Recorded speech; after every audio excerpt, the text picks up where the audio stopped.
Assalamualaikum warahmatullahi wabarakatuh. Saya Alfiana Nurmalasari dari kelas 3 BMS Demak akan mempresentasikan materi tentang penerapan hak paten di Indonesia. Presentasi kali ini diharapkan bisa memberikan pengetahuan dan pemahaman lebih dalam terkait penerapan hak paten di Indonesia.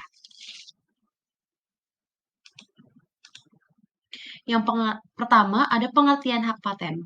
Hak paten atau definisi hak paten adalah hak eksklusif yang diberikan oleh negara kepada inventor atas hasil invensinya di bidang teknologi yang untuk selama waktu tertentu melaksanakannya sendiri, invensinya tersebut atau memberikan persetujuannya kepada pihak lain untuk melaksanakannya. Selain itu, hak paten bentuk perlindungan hak kekayaan intelektual yang sangat efektif karena dapat mencegah pelaksanaan invensi oleh pihak lain tanpa seizin pemegang hak paten. Di sini ada beberapa hukum yang mengatur hak paten Undang-Undang Nomor 14 Tahun 2001 tentang paten. Yang pertama, ada Undang-Undang Nomor 7 Tahun 1994 tentang Agreement Establishing the World Trade Organization, yaitu persetujuan pembentukan organisasi perdagangan dunia. Yang kedua, Keputusan Presiden Nomor 16 Tahun 1997 tentang pengesahan Paris Convention for the Protection of Industrial Property. Yang ketiga, ada Peraturan Pemerintahan Nomor 34 Tahun 1991 tentang tata cara pemerintah paten. Yang keempat, ada Peraturan Pemerintahan Nomor 11 Tahun 1991 tentang bentuk dan isi surat paten. Dan yang kelima, ada Keputusan Menkes Nomor M01 HC02 10 Tahun 1991 tentang paten sederhana. Di sini ada istilah-istilah dalam paten, yaitu invensi dan inventor atau pemegang hak paten. Invensi adalah ide inventor yang dituangkan ke dalam suatu kegiatan pemecahan masalah spesifik di bidang teknologi dapat berupa produk atau proses, atau penyempurnaan dan pengembangan produk atau proses. Lalu inventor atau pemegang hak paten adalah seorang yang secara sendiri atau beberapa orang yang secara bersama-sama melaksanakan ide yang dituangkan ke dalam kegiatan yang menghasilkan invensi. Kemudian ada kriteria invensi untuk mendapatkan paten, yaitu memiliki sifat kebaharuan, novelty. Sifat kebaharuan ini dilihat secara universal. Jika pendaftaran invensi hanya di satu negara, invensi yang didaftarkan tersebut harus dapat dipastikan baru dan belum ada invensi serupa di bagian dunia manapun. Lalu memenuhi langkah inventif. Langkah inventif adalah kontribusi dari suatu invensi terhadap invensi terdahulu.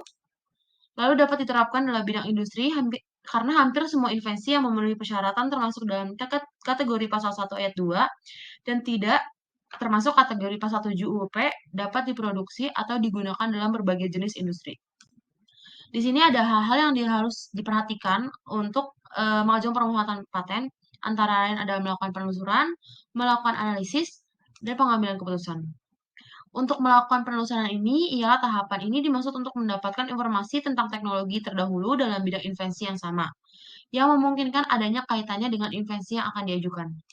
Kemudian analisis, tahapan ini yang dimaksud untuk menganalisis yaitu ada ciri-ciri khusus dari invensi yang akan diajukan permohonan patennya dibandingkan dengan invensi terdahulu, lalu mengambil keputusan. Jika invensi yang dihasilkan tersebut mempunyai ciri teknis dibandingkan dengan teknologi terdahulu, maka invensi tersebut sebaiknya diajukan permohonan patennya. Jika tidak, maka sebaiknya tidak perlu diajukan untuk menghindari kerugian dari biaya pengajuan permohonan paten. Di sini ada permasalahan yang dihadapi Indonesia dalam pelaksanaan sistem paten. Yang pertama itu ada minimnya permohonan paten domestik Indonesia. Jadi berdasarkan data dari kantor paten sampai akhir Mei 2000, total permintaan paten di kantor paten Indonesia sejumlah 27.957. Dari jumlah tersebut, permintaan paten dari dalam negeri berjumlah 1.338 buah. Hal ini berarti permintaan paten domestik hanya mencapai 4,8% dari total permintaannya. Lalu ada krisis moneter yang berkepanjangan. Krisis moneter yang menghimpit Indonesia telah mendorong meningkatkannya pelanggaran HKI termasuk paten.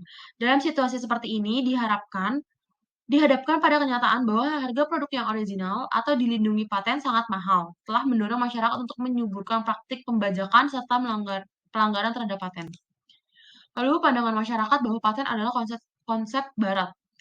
Paten merupakan hak eksklusif di mana bila terlihat dari akar budaya bangsa Indonesia dapat dikatakan tidak mempunyai akar sejarah dan juga tidak terdapat dalam hukum adat.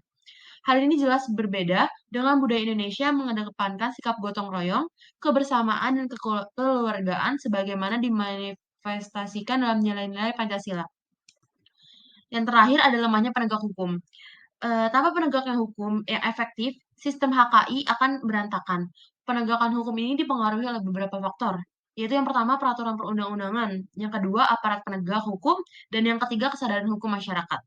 Secara konseptual, peraturan perundang-undangan di bidang paten sudah memenuhi standar internasional, baik aturan materialnya maupun formalnya.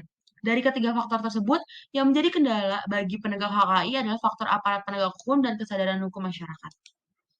Lalu di sini ada pengalihan dan penghapusan hak paten. Pengalihan hak atas paten terdapat dalam ketentuan Undang-Undang Nomor 13 Tahun 2016 Pasal 74 dan 75. Yang pertama, paten dapat beralih atau dialihkan baik seluruhnya maupun sebagian karena pewarisan, hibah, wasiat, wakaf, perjanjian tertulis, atau sebab lain yang dibenarkan berdasarkan ketentuan peraturan perundang-undangan.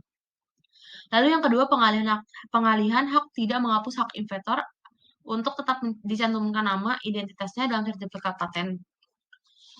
Dan terakhir ada penghapusan paten, ini antara adalah batal demi hukum apabila pemegang paten tidak membayar biaya tahunan, kemudian batal atas permohonan pemegang paten, batal karena gugatan, dan yang terakhir ada akibat pembatalan paten menghapus segala akibat hukum yang berkaitan dengan paten dan hal-hal lain yang berasal dari paten tersebut. Sekian yang bisa saya sampaikan. Jika ada kurangnya, saya mohon maaf yang sebesar-besarnya. Semoga apa yang saya sampaikan bisa bermanfaat. Wassalamualaikum warahmatullahi wabarakatuh. Terima kasih.